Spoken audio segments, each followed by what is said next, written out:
예, 지난 2주간 또 잘 생활들 하셨습니까? 특별한 간증들이 있으시죠? 저도 2주간 동안 잘 또 지내왔습니다. 예, 오늘까지 이 강의가 재미가 없는데 어떻게 하죠? 그래도 가야 되죠. 자비가 냈으니까 차를 타듯이. 자, 오늘 그래도 재미가 없지만 재미있게 할 수 있도록 준비한 대로 열심히 해보겠습니다. 자, 그럼 먼저 강의안을 펼쳐 두시고 화면을 보시면서 할 수 있도록 하겠습니다. 지난번에 우리 공부했던 내용들은 설교의 정의에 대해서 했죠.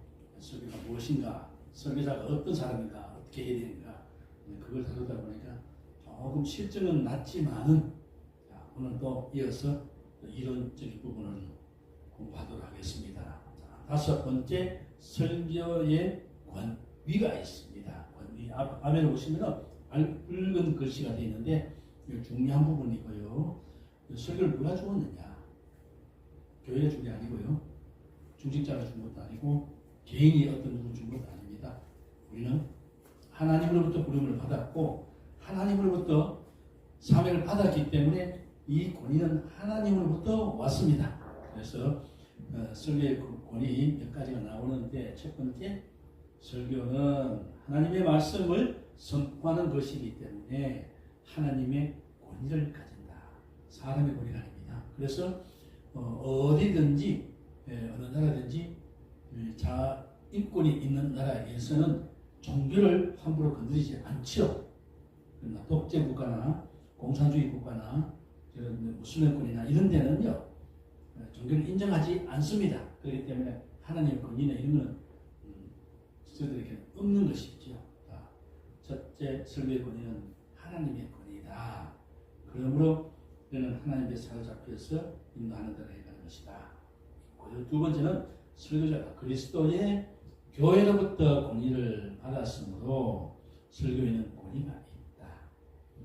일반 강성 아닙니다. 권위가 있습니다. 그래서 우리 목회자는 주의 이름으로, 주의 몸된 교회 이름으로 권위가 있기 때문에 우리가 일반 강요와는 다르다는 것이죠. 첫 번째는 하나님의 권위고, 두 번째는 예수 그리스도의 몸된 교회가 세워졌기 때문에 교회로부터 온 권위입니다. 세 번째는 성령의 권위입니다. 자기 마음대로 하는 것도 아니고요, 자기 지능대로 하는 것이 아니고 반드시 성령의 감동에 대한 사람이 성령의 능력으로 하는 것입니다. 자, 그다음 여섯 번째, 청중 분석에 대해서 공부를 하겠는데 오늘 이 부분은 좀 재미가 있습니다. 그러면 여기 보면 화면을 보시면은 청중 분석이라고 했고 옆에는 뭘요? 분위기 파악이랍니다. 우리가 사람들과 만나서 같이 이야기를 교제를 하는 데 있어가지고 어떤 사람이 분위기 파악을 못하고 엉뚱한 소리를 하면은 그 전체 분위기가 다 깨어지면서 뭔가 안 되는 것이죠. 그래서 어디 가서 분위기 파악 잘해라, 주제 파악을 잘해라 하는 것이 있는데요. 청중 분석에 있어서 설교자가 우리가 설교를 늘 해야 되니까 설교하기 전에나 설교한 후에 우리는 어떻습니까? 이것이 잘 전달되었느냐, 설교가 제대로 되었나 하는 것을 우리가 늘 점검을 해야 되는데 점검할 때 보면 만족이 되지 못하고 설교자의 늘 고민하는 문제가 있습니다. 여기에 몇 가지가 소개하는데 여러분들이 설교를 해오면서 또 설교한 뒤에 어땠는가?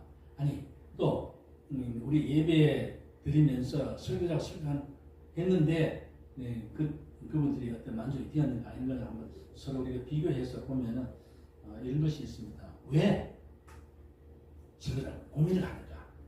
첫 번째, 뚜렷한 적용이 없다. 말씀을 전했는데 이 강의 형태로 끝나버리니까 그래요. 뚜렷한 어떤 생활의 삶의 적용이 있어야 되는데 적용이 없다는 것은 메시지에 있는 얘기가 없다는 것이에요. 이론적이든지 강의적이든지 성경 말씀에서 주시는 그 내용의 중심이 아니고 빗나가서 딴소리를 했기 때문에 별 뚜렷한 적용이 없기 때문에 문제가 없기 때문에 우리 설교자는 그런 고민을 하게 됩니다. 자, 두 번째는 어떤 고민이 있을까요? 자주 어떻게 해요? 그래서 어쨌든 말인가 나하고 관계없어. 그건 다른 사람 이야기야. 나하고 관계없어. 이런 반응이 나타난다면, 이런 의문들이 나타났다면 설교를 준비했는 것이나 전할 때 그 설교자가 문제가 있다는 것을 우리는 발견하게 됩니다. 또 세 번째, 고민의 문제는 어떤 것이 있을까요? 설교를 듣고 변했다는 사람이 별로 없다. 그것이 극이다. 설교하기 전이다. 누나 설교하기 전보다도 더 못하다든지 이런 시간은 많이 지났는데 홍해 외아래 치는 소리와 같이 그렇게 설교가 되었다 하는 것으로 우리가 점검이 되어집니다. 참 답답합니다. 설교하기가 그렇게 쉬운 것은 아닙니다. 네 번째, 같은 내용의 원고로 아무 교회나 어딘지 모임에 가서 메시지를 전할 때 전혀 그렇게 없이 그냥 하는 것, 이게 이제 문제입니다. 뭐랄까요? 해낸 것을 계속 재탕상하면서 준비가 별로 안 돼 있어요. 그게 우리가 제일 중요한 것은 기도하는 것이고, 기도하면서 하면은 그 대상이 누구냐 우리가 살펴야 되죠. 대상에 따라서 내용이 조금 달라질 수 있고 포인트가 달라지게 되고 표현하는 말이 달라지게 되고요. 표정이 달라지게 되고 이런 분위기가 달라지게 됩니다. 이런 것을 알고 같은 본문이라도 준비를 하게 되면요. 같은 내용의 원고가도 조금 다를 수 있고 그 상황 따라서 다 달라지게 됩니다. 이런 것에 대해서 준비가 제대로 안 되면 분위기 파악이 안 되기 때문에 그렇습니다. 이거는요. 하다 보면 여러 가지 핑계를 삼아서 타성에 젖어서 대충 하게 되는데 이거 굉장히 조심합니다. 저 같은 경우에는 한번 설교하는 원고는 그래 버리지는 않지만은 참고를 두고 다음에 할 때는 그 원고를 계속 하지 않습니다. 참고하고 그 다음 설교를 마치고 나면 점검할 때 그게 여러 가지 문제성이나 새로 추가될 내용이 있으면 반드시 거기 원고에 기록을 해둡니다. 그러면서 다음에 그 본문을 가지고 할 때는 다시 원고를 정리를 해가지고 보충을 시키고 그 대상을 살피면서 그 내용들 본문을 가지고 말씀을 전하게 됩니다. 설교 원고를 계속 똑같은 것을 사용하는 것은 설교자가 양심이 없는 것이지요. 자, 설교자 고민이 되는 걸 우리가 보았습니다. 이거 다시 한번 청중 분석, 분위기 파악하는 것에 대해서 공부를 했는데 고민되어지는 네 가지 요소들 우리 한번 잘 좀 살폈으면 좋겠습니다.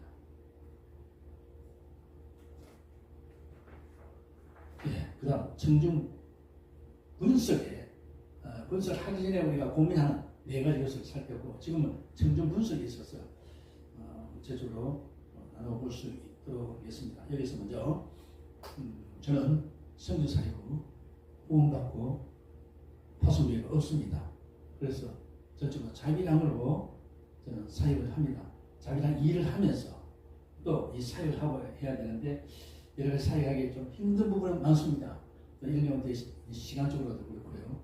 그런데 여기서 자비랑 사역을 하다 보니까 자비랑 일을 하다 보니까 현장에서 많이 느끼는 것이 어떤 것이냐면은 고객에 따라서 여러 가지 결과들이 상황들이 달라요.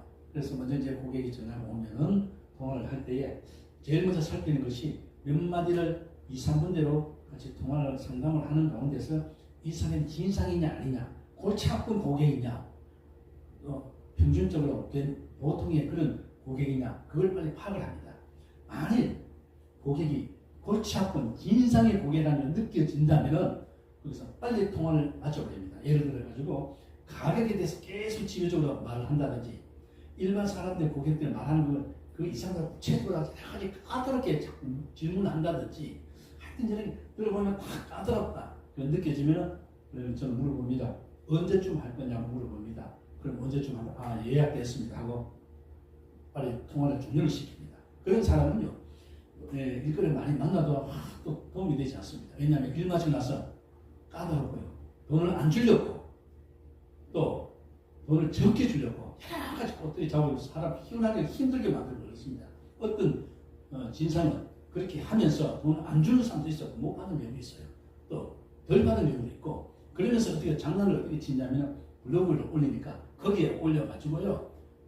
장난을 치면서 고통을 주는 게 있습니다. 저는 그런 일 없는데 어떤 제가 아는 업체에서는 그런 게 있어서 참 힘들어합니다. 싸울 수도 없잖아요. 그래서 이 사업을 하는 사람들은 상당에 따라서 그걸 빨리 파악을 해서 거기에 맞게 우리가 대응하면서 관리가 되어야 되죠. 그걸 모르고 무조건 오타를 막기 위해서 그렇게 한다면 반드시 결과는 비참하게 되고 참 힘들게 됩니다. 싸울 수가 없습니다. 그러면은 청중 분석에 있어서 그런 맥락에서 참고를 하면서 혹시 이 시간에 강의를 들으면서 평소 때 일을 하고 이 시간에 강의를 듣는 분이 대체로 그렇죠. 그리고 전에 집중적으로 사업을 했든지 또 직장에 다니신 분들은 그때를 한번 생각해 보세요. 이 그 대상들을 잘 분석을 못 해가지고 어려움을 많이 당하고 손해를 볼 경우 또 법적인 소송까지 간 적이 없었나요? 자, 여기서 우리 목회자도 그렇습니다. 우리 목회자는 반드시 청중들을 잘 분석을 해야 된다. 어떤 살펴야 된다 하는 것이 있는데요. 우리가 여기서 한 가지씩 한 가지 살펴보도록 하겠습니다. 첫 번째, 설교 위기에 대해서 우리 청중 분석할 때 설교의 위기에 대해서 매일 우리 매번마다 설교할 때마다 만족스럽고 홈런 날리듯이 안타 날리듯이 이건 내가 원하는 대로 다 되는 것은 아니죠.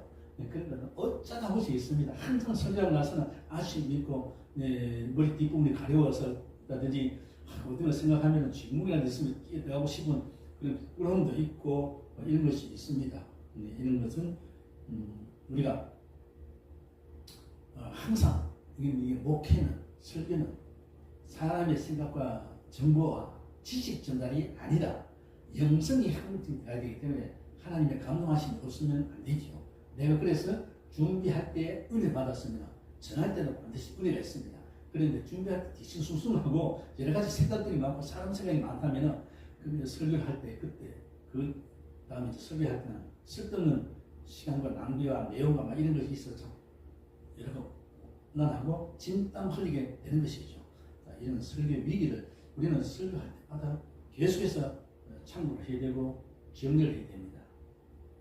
두 번째, 커뮤니케이션으로 전달입니다. 이게 뭐냐면 우리 요즘은 설교는 옛날처럼 써가지고 그냥 간단하게 전하는 것이 아니라 여러 가지 시설들, 미디어들 활용해서 말씀을 전하게 됩니다. 이렇게 될 때 말로만 해서는 되지 않거든요. 시침학 부분이 있어야 되고 또 귀로 듣는 것이 있어야 되고 어떤 모델이 있어야 되고 정확한 근거를 해야 되고 증거를 가지고 이제 설명을 해야 되거든요. 그런데 우리가 나이 든 사람들은 참 어렵습니다. 그러나 요즘 30대, 40대, 50대 초반만 해도 요즘 이게 미디어 부분들은 굉장히 잘하니까 그런 부분 참 좋습니다. 이제 조심해야 될 것은 너무 그것을 의존해서 그걸 중심이 되니까 영성이 약해지고 영성의 문제가 되어져서 성경 본문의 구체적인 부분을 놓치고 자꾸 인간의 감성에 초점에 맞춰지는 그런 내용들 중심이 되어가는 경우가 있는데 이런 것들 우리가 평소에 영적으로 잘 훈련되어져야 되고 이런 조심을 해야 되는 것이지요. 그런데 커뮤니케이션의 전달이 있어 특히 중요한 부분들 여러분들 한번 소개를 한다면 매번마다 요즘은 다 녹화가 되잖아요. 옛날에는 녹음을 했는데 저 같은 경우는 84년부터 전도사로서 사역을 했는데요. 할 때마다 녹음을 했습니다. 왜냐하면 주일학교 사역을 하니까 제대로 전달되는지 이런 상황들을 잘 모르잖아요. 녹음을 했는 것을 들으면 제가 원하는 내용들, 발음의 문제, 내용의 문제, 여러 가지 상황들 살필 수 있잖아요. 요즘은 미디어가 잘 돼 있기 때문에 녹화를 할 수 있으니까 가능하면 녹화를 해서 꼭 설교 마치면 그 점검을 그걸 보면서 점검하면 콕콕 집어서 어떤 부분이 문제가 되었는지 상황을 아주 분석할 수 있고 정리하여서 그 다음에 우리 설교할 때 많은 도움이 됩니다. 할 수 있으면 여러분들은 꼭 녹화를 하시기를 바랍니다. 사모님이 챙겨준다 해도 가족이 챙겨준다 해도 내가 보는 견지에서는 그게 다 만족하지 못하게 살펴지 못하는 게 있습니다. 그리고 외부 강사로 다른 곳에 가셔서 설교하실 때도 할 수 있으면 녹화를 해가지고 그걸 영상을 통해서 점검해 보는 것이 내 자신을 위해서도 그렇고 하나님께 좀 위하고요. 성도들에게 갈수록 더 효과적으로 좋은 목회의 설교를 할 수가 있는데 큰 도움이 됩니다. 세 번째, 청중 분석을 하는 데 있어서 청중을 알면 설교가 보이고 또 잘 할 수 있습니다. 그러잖아요. 사업하는 사람들은 고객을 알면 돈이 보인다. 사업하는 사람들 그러잖아요. 그래서 항상 그 상대방을 살펴야 돼요. 안 살피면은 상황을 몰라요. 그래서 저는 주일학교 초창기 할 때는 참 어리석고 위험한 짓을 했는데요. 시작을 하면서 아이들은 반드시 나이가 어릴수록 활동이 많아요. 잠시라도 가만히 있지를 못합니다. 근데 계속 움직이는데 가만히 있어 하는 말은 극단적으로 말하면 너 빨리 죽어. 이런 마음과 똑같은 거예요. 그러니까 애들은 자꾸 움직이게 되고 말을 해야 되는데 거기에 맞추어서 그들 심리와 상황을 맞추어서 설거지가 그런 걸 준비를 해야죠. 방법이 있어서. 어쨌든 재밌게 하면서 그들의 입을 잘 활용을 되어지고 움직이는 것을 잘 활용을 하고 활동을 해서 어쨌든 한 20분 동안 설교를 한다면 그렇게 재미가 있어야 되는 거죠. 그런데 청중이 나에게 맞추는 게 아니라 설교자가 그 청중들에 맞추어서 상황을 알고 거기 가면은 설교를 하기가 좀 저도 잘 변할 수 있는 것이죠. 그래서 사업자는 고객을 알면은 돈이 보인다. 제가 자기장 사역을 해보니까 그게 이 말이 참 귀하게 맞다라는 것을 많은 경험을 하게 됩니다. 그렇다고 고객을 눈치를 봐라. 또 청중들의 눈치를 봐라. 그거는 눈치는 인간적인 감정에 맞추는 것이고, 자, 분석을 하신 것은 청중을 알아야 우리가 제대로 할 수가 있다 하는 겁니다. 이런 것을 좀 참고로 해보시면 좋겠는데요. 여기서 이 설교와는 직접 관계는 없지만 목회한 데서 앞으로 또 설교를 한 데서 준비한 데서 많은 참고가 되는 부분인데 여기 꿀팁으로서 한 5분간 정도의 꿀팁의 특강을 소개하겠습니다. 자, 보십시오. 요즘 젊은이들의 고민 30대, 40대 결혼 직전 결혼하고 이후에 여기에 해당되는 이 젊은이들에 대해서 고민이 뭔가 크게 두 가지 나누는데 결혼 전에는요 다 같이 직장을 구하는 문제, 직장에 대해서 고민이 있고 두 번째는 이들은 결혼을 해야 되니까 결혼 배우자를 만나는 것에 대해서 고민을 많이 합니다. 특히 남자들은 공식은 아니지만 그냥 대체로 결혼을 하면 남자가 거주지 집을 구하는 것, 준비하는 것이 남자의 몫으로 되게 그렇게 이해가 돼 있죠. 그 준비되어 있으면 채우는 것은 여자가 채우는 것인데요. 이 결혼 전에는 직장과 결혼 문제 여기에 대해서 고민이 굉장히 많습니다. 그런데 결혼하고 나면 또 두 가지 방법이 있어요. 고민이 뭐냐면은 결혼하고 나서 계속적으로 직장 문제입니다. 안정된 직장, 직업, 사업 이것입니다. 결혼해서 내가 언제까지 내가 은퇴할 때까지 있느냐? 공무원이나 이런 데는요, 뭐 학교나 은행 같은 데는 은퇴 나이가 있으니까 거기에 맞춰서 살지만은 그것도 참 힘들지요. 근데 보통 보면은 요즘 젊은이들은요 대기업 가도 오랫동안 안 있죠. 영원한 직장이 아니고요. 그런데 보통 보면 이 사람들이 대기업 간다 할지라도 3년에서 길면 5년 더 오래 있지 않아요. 왜냐하면 앞으로의 자기 진로를 위해서 직장을 위해서 여기서 나와서 또 다른 데 가서 몸값을 올리고 뭐 이렇게 해서 그 다음 이제 자기가 자영업을 해야 될지 안 해야 될지 사업을 해야 될지 이런 분들 이제 고민을 준비를 해가지고 그것이 바로 40대 초반부터 고민을 한다는 것입니다. 계속 직장생활을 해야 되느냐 개인 사업을 해야 되느냐 이런 것을 그거 결혼한 사람들은 40대 초반에 들면서 40대 중반까지 빨리 이걸 결정을 해야 돼. 내가 어떻게 직장생활 계속 유지해야 돼? 내가 사업해야 돼? 하면 언제 해야 되지? 어떤 직종이 되지? 이런 부분 이제 결정해야 하고 준비하는 데 집중하고 있습니다. 그 다음 결혼 이후에 또 고민이 되는 것은 역시 집입니다. 집을 이제 두 부부가 살아가는데 집을 구하는 것 여기서 계속 세를 주고 살 수는 없잖아요. 그 연평이 되면 집을 사야 되고 집을 사면은 여러 가지 부담들이 많잖아요. 어쨌든 집을 구하는 것, 거주 주택에 대해서 그리고 자녀를 낳는 것 일찍 낳느냐 늦게 낳느냐 낳았다면 누가 양육을 하고 하는가 양육이 있어서 또 어떻게 해야 되느냐 그리고 애를 낳으면 계속해서 직장생활을 해야 되느냐 안 되느냐 이런 고민들이 있습니다. 이것은 어느 누구 예외가 없이 딱 동일하게 되어져 있습니다. 그런데 이 고민이 바로 부모들도 같이 연관이 되어져서 진행이 된다 하는 겁니다.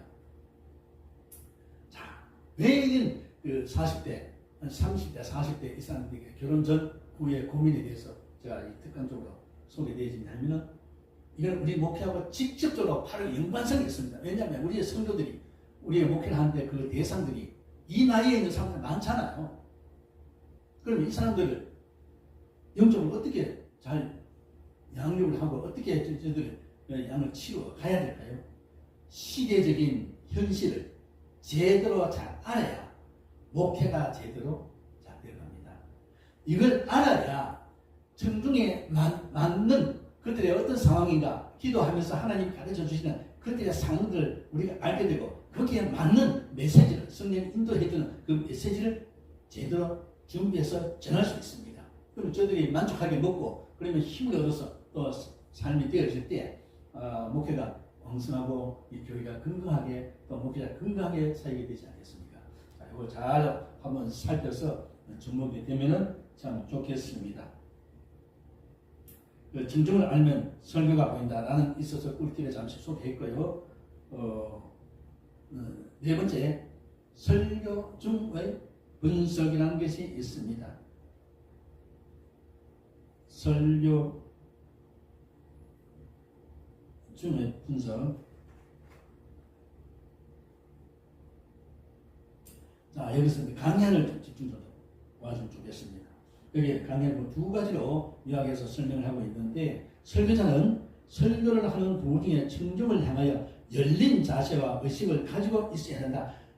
이게 내 중심적으로 내가 주도로 그것만 가도 안 되고 청중을 보면서 청중을 향해서 항상 어떤 상황이든지 내가 받아들일 수 있고 그게 다 적응이 되어지고 이걸 갈 수 있어야 됩니다. 그런데 이 설교를 하다 보면 청중들이 여러 가지 힘들이 나타나잖아요. 중간에 이동을 한다든지 늦게 온다든지 뭐 물을 마신다든지 자꾸 이야기를 한다든지 뭐 이런 것들 또 좋은 사람도 있을 것이고 이런 부분들 우리가 다양하게 미리 준비를 해서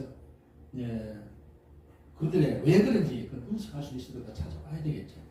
두 번째는 설교자가 청중의 자리까지 내려가서 감정적 동일시의 자세가 되야 된다.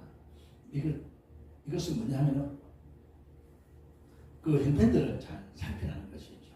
그들 상황 속에 구체적으로 살펴서 내려가는 것인데요. 그리고 세 번째는 설교자에게는 청중이 어떻게 정치하고 있는지에 대한 기본적인 이해가 있어야 된다. 그러니까 내가 원하는 그 청중이 그런 자세로 이 메시지를 듣지 않습니다. 그러면 각자의 상황 따라 형편들이 있잖아요. 그 자세에 따라서 말씀을 듣기 때문에 청중이 어떻게 청취하고 있는지 그걸 우리가 분석을 잘 해보는 것이 중요하죠. 그 다음 다섯 번째 보면 설교 후의 분석이라는 것이 있어요. 설교 후에 이게 어떤 거냐면 설교를 한 후에 만족하다는 분은 거의 없을 겁니다. 좀 아쉽고 부끄럽기도 하고 여러 가지 것을 발견하게 되는데요. 여기에 보면 설교 그래서 앞에서 언급했듯이 반드시 개인적으로 영상으로 찍어서 꼭 참고를 해서 분석을 해보면 설교 중의 분석이나 설교 후의 분석에 있어서 많은 도움이 됩니다. 자, 그럼 설교 후의 분석 그 정도로 하고요. 구체 설명을 밑에서 보시면 좋겠습니다. 나 설교 대상은 청중이다. 여기서 좀 구체적으로 볼 수 있도록 하겠습니다. 강연을 보면서 하겠습니다. 설교 대상에서 네 가지로 나타나는데요. 첫 번째 청중을 전체적으로 우리가 살펴야 된다. 그런 청중을 한 몇 사람 집중적으로 아니라 전체 흐름들이 어떤가.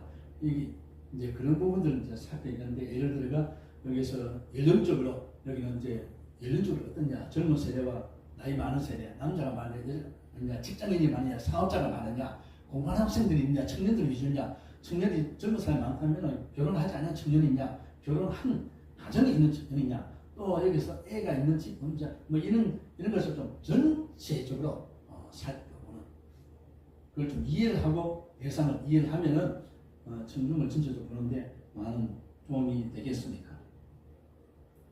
두 번째, 청중 안에 청중들 여기 이제 몇 가지가 나타나는데요. 여기 한 네 가지가 나타날 수 있어요. 뭐냐면 설교를 하다 보면 듣는 사람들이 청중들이 어떻습니까? 아주 적극적으로 잘 듣고 아멘 소리가 나오고 고개 끄덕끄덕하고 아주 이 내용을 적어가면서 적극적으로 듣는 이런 우려가 있습니다. 이런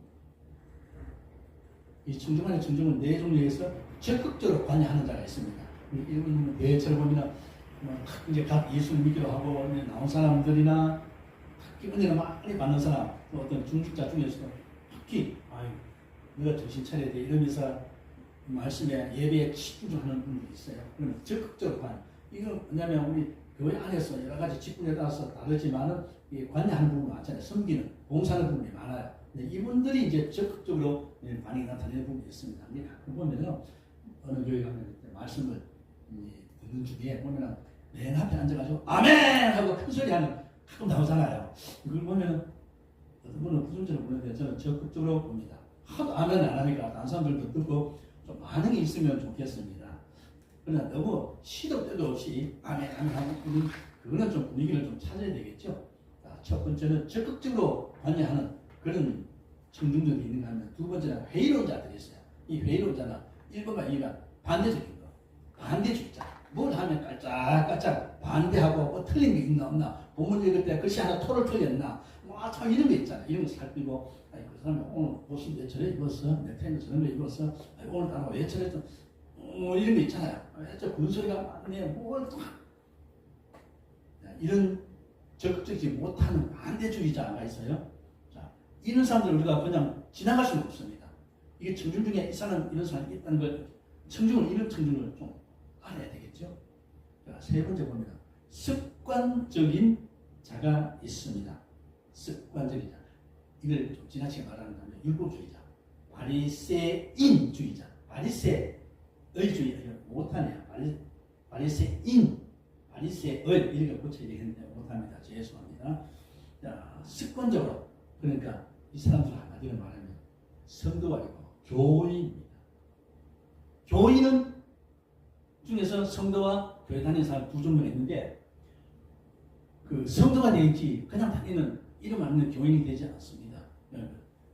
이제 그 문자 그대로 교인인 사람은 그 사람들 지역에 가는 사람도 많죠. 적극적으로 우리가 성도가 되어야 돼요. 여기서 습관적인 자들 와서 눈에 튀는 잘 보면서 자기는 그렇게 안 하면서 여러 가지 있습니다. 그러면서 서서히 일어나는 어떤 사람이 있어요. 예를 들어 모태신앙은 어떤 사람은 모태하는 사람이라고 웃는 이야기 하는데 이 모태신앙자들이 이 적극적으로 이렇게 막 은혜 받고 그런 거 좀 약하잖아요. 그러나 서서히 가는 그런 분도 있습니다. 자, 네 번째 청중 중에 어떤 자요? 간절한 자, 은혜를 특별히 사모하는 자 됐습니다. 1번하고 비슷한 첫 번째 이야기 적극적인 자 비슷하면서 이 적극적이라는 것은 첫 번째 적극적인 것은 긍정적이면서도 부정적인 걸 자꾸 그 중심으로 이야기하고 네 번째는 모든 것은 은혜 간절히 사모하는 자 있잖아요. 스펀지처럼 쫙 넣고 뭐든지 떨어지면 하나님의 입장에서 하나님 인도하는 거라고 그렇게 믿고 하는 거 있잖아요. 자, 이런 네 가지 요소를 청중이라는 것을 꼭 살피면서 저는 다시 강조를 합니다. 항상 영상을 찍어서 점검을 해보시라. 점검해 보시면 배우마다 청중자 상황도 있고 있습니다. 내가 더 제대로 되느냐. 그리고 여러분이 TV를 보실 때 어떤 걸 보느냐면 그 이벤트 하는 행사 있죠.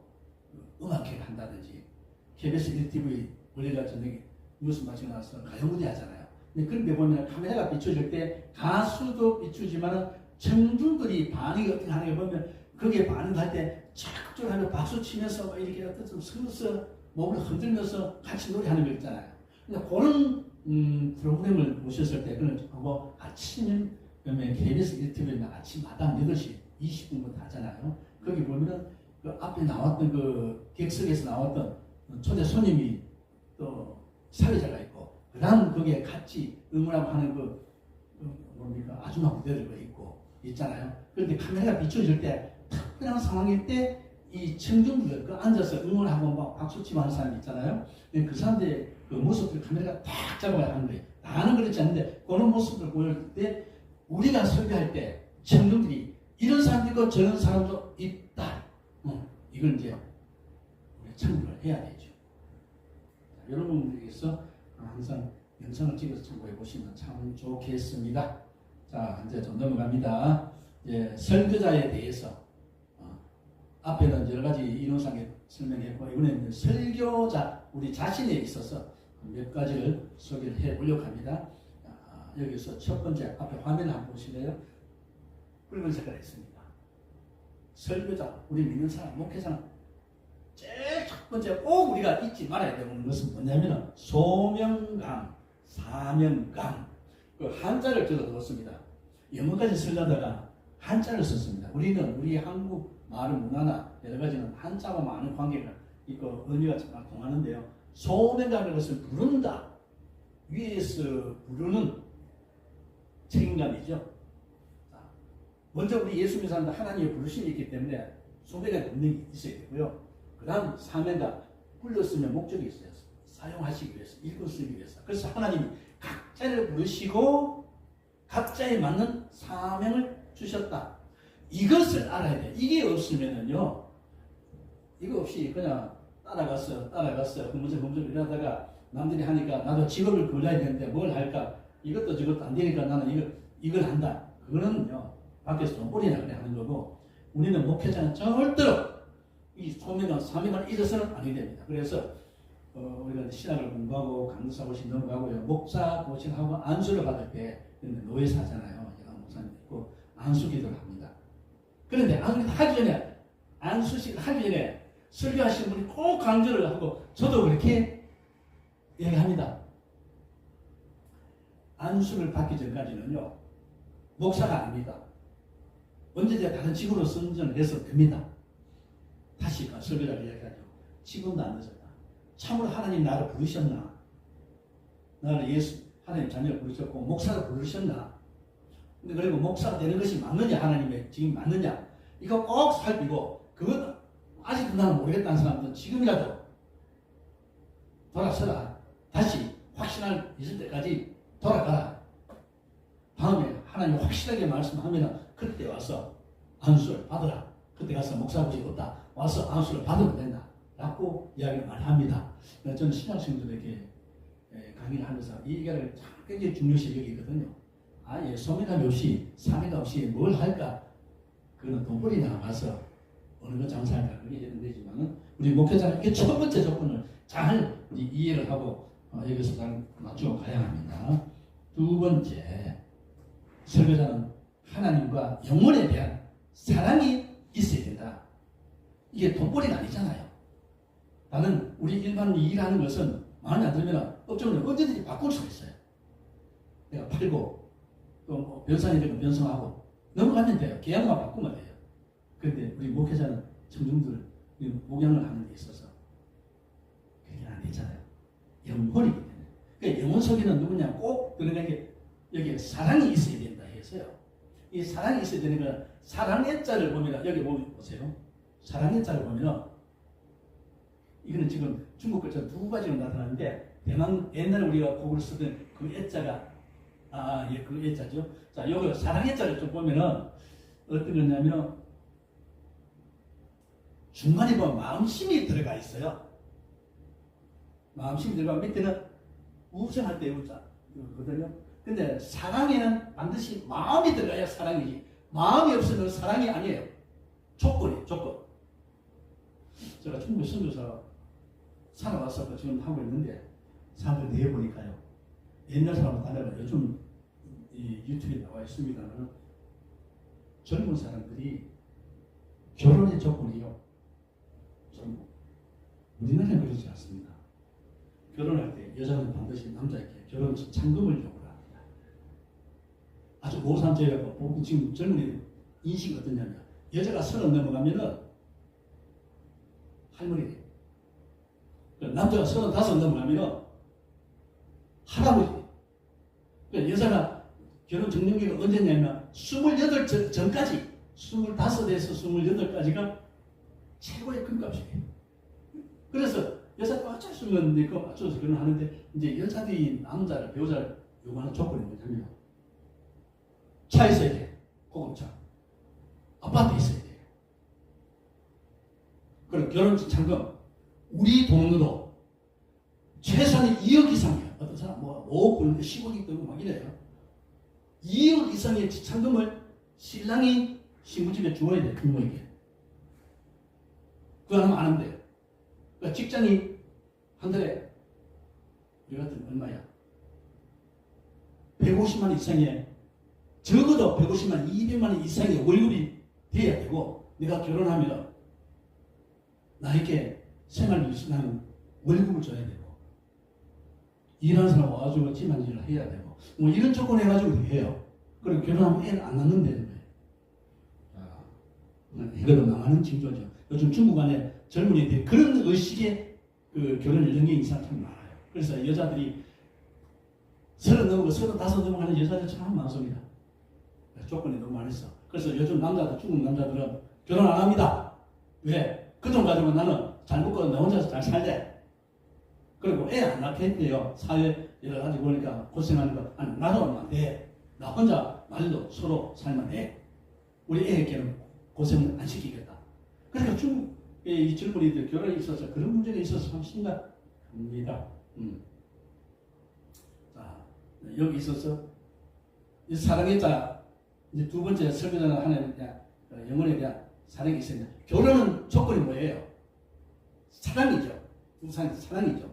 그런데 수많은 사람들이 거기에 있어 보니까 사람들의 젊은 의식들이 뭐냐면 결혼의 조건이 사랑이 아니고 돈이, 아파트에, 차에, 돈, 뭐 이게 조건이에요.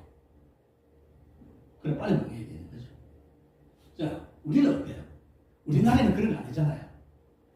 끼리끼리 만나고 해줄 수 있으면 하고, 요즘은요 웬만하면 우리 사회 정서가 어떠냐면 결혼할 때 예물을 안 하는 걸로, 안 하는, 우리도 그리고 안 하는 걸로 서로 옷 해주는 거, 식품 해주는 거 하지 마.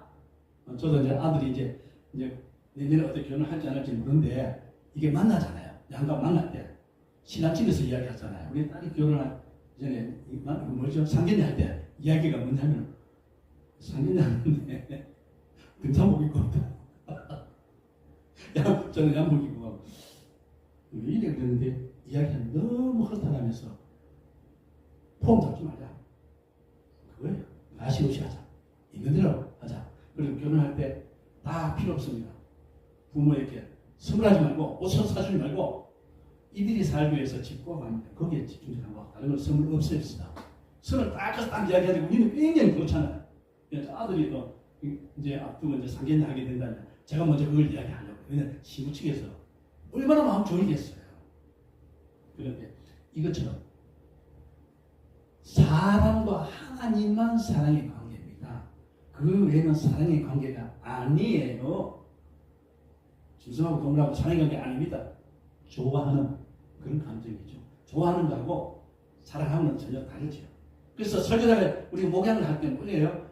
하나님과 영혼에 대한 사랑. 사랑은 반드시 하나님과 사람에게만 영혼이 있어요. 왜냐하면 하나님이 주신 그 영이 있잖아요. 사람 외에는 전부 다 짐승도 그렇고, 그럼 죽으면 육체 죽으면 끝나는 거예요. 우리는 육체 죽으면 끝나는 게 아니고 이 땅에서 끝나지만 그 다음에 지옥과 천국이 있잖아요. 우리가 목회를 하는 건 사랑. 성경에 한마디 말하면 삼일째 보면서 하나님 사랑이잖아요. 사랑이 아니면 그래서 우리 애를 키우는 것도 사랑으로 하는 것이 사회교육상으로 하는 건 아니잖아요. 자, 세 번째, 설교자에 대하여서 설교자는 인격자여야 된다. 인성, 요즘 많이 듣는 인성이잖아요. 인격이라는 것은 하나님이 원래 축복해주는 그 요소들이 인간으로서의 그 기본이 있어야 되게 그게 제대로 되냐 그렇죠. 그래서 목회자가 되는데요. 우리 신학을 공부할 때 교훈 중에서 4가지가 첫 번째는 뭐냐면 사람이 되라. 사람이 되라. 신자가 되기 위해서 사람자 돼. 물론 신자가 되면 사람 되지만 사람이 되라. 그리고 신자가 되라. 네 번째가 학자가 되라. 이렇게 나오거든요. 자, 여기 보면은 이제 네 번째는 설교자는 영성의 개발과 지속적으로. 왜냐면 우리가 일반 기술이 아니잖아요. 목회는 기술로 절대 하면 안 됩니다. 꾀라하고 기술을 하면은 그건요 비참하게 됩니다. 우리는 계속 영성 개발을 영적으로 하는. 그래서 같은 본문이라도요 설교를 계속 해도 늘 달라요. 샘물이 나오듯이 자꾸 달라요. 왜냐하면 하나님의 감동을 위해서 오는 게 제한되어 있지 않잖아요. 설교자는 영성 개발을 계속해요. 그러기 위해서 우리가 늘 어떻게 늘 말씀을 가까이 되고 특히 아침을 깨우시는 하나님 그 시간을 좀 많이 가지는 게 좋죠. 자, 그러면 영성 개발을 하기 위해서 어떻게 됩니까? 몇 가지 소개할게요. 자, 앞에 이제 이제 강의하는 것 앞에 봅시다. 첫 번째 뭐라고요? 기도의 사람이 되는 날. 자연스럽게 잔소리 성경 읽고 많이 읽고 기도하는 이게 잔소리예요. 우리가 목사님 목회자들 선배들이 이 이야기가 신학 공부할 때는 이 잔소리 얘기하는 거지. 그거 누가 모르나? 머리가 아니까 문제인 거야. 이제 그분이 이야기하는 거는 머리가 어려서 전 인격체 전체적으로 이것을 말하는 거예요. 기도에서 기도 많이 해야 됩니다. 기도 안 하면 자꾸 인간의 방법이 자꾸 떠오르게 되고 자꾸 실수하게 되고 지나고 나서 아이고 요 입이 아이고 자꾸 이러는데 누구나 그렇게 될 수 있어요. 근데 그 숫자가 줄어야 되지 않겠어요? 실수는 한 번 하면 되지만 반복하면은 한두 번 반복은 되지만 계속해서 반복하면 그건 쌍습이고 상습적으로 하면은 그게 범죄잖아요. 그게 이제 더 이상 바뀌지 않단 말이에요. 그래서 이제 교육 가지고서 뭐 이야기하지만은 일단 우리는 기도하는 사람이 된다. 또 성령에 전적으로 의지해야 된다. 내 힘은 안 된다는 거죠. 될 수 없죠. 자, 그 다음 다섯 번째는 설교자는 연구하는 사람이 돼요. 계속 준비해야 돼요. 여러분 연구 어떻게 합니까? 자, 여기 보세요. 앞에 보세요. 이제 화면에서 지금 보이나요? 여러분 혹시 나가 보이나요? 제가 보이죠? 자, 좀 돌려보겠습니다. 자, 저 모습을 좀 보여주세요. 보이나요? 네, 안 되면 이쪽으로 올게요. 네, 보이나요? 이 상태로 주세요. 됐어요. 화면 그대로 한번 이거 보이는 거예요? 네. 자, 이거는 뭐예요? 제가 가지고 이 모습 보이죠? 자, 여기서 메모가 있는데 저는 옷을 사면은요, 이 남방을 사면은 꼭 호주머니 있는 걸 이 옷을 샀습니다. 요즘 젊은이들 이거 안 하거든요, 거의가. 이거 찾기 힘들어요. 그러면 이 메모지, 연필을 꼭 한 다음에 이제 저는요, 우리가 종이를 인쇄를 하고 이러면은 이면지가 나오잖아요. 이거 버리는 건 너무 아까워. 시대가 그런 시대가 왔기 때문에. 이것을 재활용해서 이면지를 활용해서 안 버리고 늘 여기에 이렇게 다닙니다. 다니다가 보면은 기록을 해야 되니까 그냥 빨리 여기 기록을 해요. 또 그리고는 또 어떤 게 있냐면 요즘 카톡이다. 폰을 들고 다니니까 카톡에다가 직접 이런 문장을 쓰기도 하고 또 더 하면은 이 자판기 찍지 않고 조금 조정하면 어떻게 해요? 내가 하는 걸 그대로 문장 하나 찍혀 나왔잖아요. 어쨌든 이런 것을 잘 활용해서 기록을 해야 돼요. 그리고 여기는 설교자는 연구하는 사람이 되라 하는 것은 모든 분마다 우리가 어떤 것을 우리가 배워야 될 게 많고 정보가 되는 게 참 많습니다. 자, 여기서 연구하는 사람이 되기 위해서 첫 번째 몇 가지 중에서 첫 번째 하나님에 관한 전체 뜻 성경 전체 성경을 많이 읽어야 되겠죠. 그래야 전체 성경의 전체가 뭔지 흐름들을 알고 성경 각 권을 이해할 수 있고 저자에 따라서 이해하고 또 구약은 구약, 신약은 신약 또 흐름들 여러 가지가 있잖아요. 그래서 이런 성경의 것을 알아야 되고 또 두 번째 성경의 전반적인 지식이 있어야 돼요. 우리 무엇보다도 어느 신학교에서 신학교 신대 작년입니다. 금년에 이제 입학생인데 그거는 좋은 신학교인데 면접하면서 다니엘이 성경이 어디 있습니까? 라고 면접관이 물었더니 하는 얘기가 신약이 어떤 것을 두고 이랬답니다. 긴장이 돼서 그렇게 했죠. 그런데 신학생이 다니엘 이야기를 하도 많이 듣는데도 불구하고 신약이 어떤 것을 그 면접관이 너무나 놀라가지고요. 평신도 아니고 신학 학생이 아니고 신학생이 시험을 봐가지고 그렇게 대답을 하니 이게 여담의 실제적인 부분입니다. 우리 목회자가 성경적 언적 지식을 좀 가지고 있어야 되겠죠. 세 번째, 성경에 대한 철저한 지식 위에서 이제 이야기했습니다. 우리가 좀 구체적으로 우리가 이제 그래서 이 우리 공부하면서 신학의 커리큘럼이 있잖아요. 그래서 성경에서 성경을 또 나누어서 신구약 나누고 각군도 또 면하게 되고 여기서 배경사, 해석사니 또 실천 신학이나 여러 가지를 나누고 공부를 하잖아요. 네 번째, 성경을 부지런하게 헌신적으로 분별력 있게 요리적으로 시대적으로 다양하게 좀 체계적으로 공부를 해야 된다. 왜냐하면 우리가 설교를 하면은요 꼭 하나만 예를 들어 물건 하면요 요걸 하나만 가지고 이야기를 하지만 설교는 꼭 요것만 아니에요. 이게 부수적인 거 전에 이게 만들어지기 전에 어떻게 했지, 과정이 어떻게 했지, 제품 생산되는데 이 가격은 어느 정도 가지, 누가 필요하지, 이 사용해서 어떻게. 근데 이런 것을 총체적으로 이야기를 해야 되는데 그러기 위해서는 이 과정 속에 여러 가지 구체적으로 넓게 공부를 해야 된다는 겁니다. 자, 그다음 설교자에 대해서 하는데 설교자는 건강 관리를 잘 해야 된다.